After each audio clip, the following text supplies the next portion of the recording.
Okey, lepas huruf alif huruf apa? Ba. Salah. Lepas huruf alif huruf U.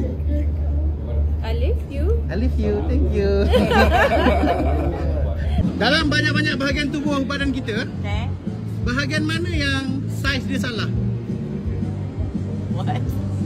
Saiz dia salah? Yeah, tak tahu dia. Jawapan dia muka. Sebab muka ketat.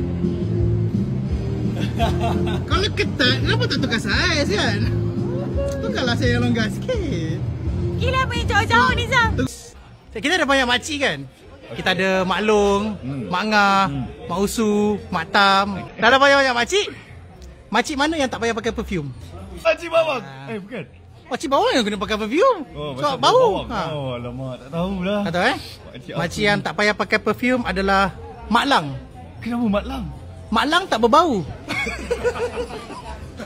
Teki satu ni, Zam. Okay, dalam banyak-banyak pekerjaan, pekerjaan apa yang bersinar? Berkilauan. Jawapan dia pegawai polish. Polish kan bersinar. Dalam banyak-banyak nombor. Okey. Nombor apa paling kuat? Tak tahu. Nombor paling kuat adalah nombor 3. Sebab?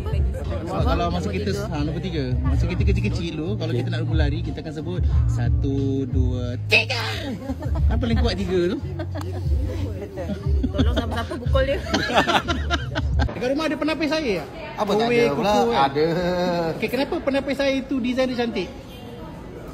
Nampak comel je design dia. Sebab dia pakai filter. Okey bang. Pakai filter. Dia pakai filter tu nampak cantik. Dekat mana kita boleh jumpa ramai orang yang aneh-aneh? Dekat kedai mamak. Sebab kat situ semua aneh tak satu. Aneh rekisan satu. Dekat situ semua aneh. Aneh. Suka tak pergi kabut? Kabut? Kabut sel, kabut. Suka? Suka Tapi dalam banyak tempat, tempat mana yang tak patut buat kabut?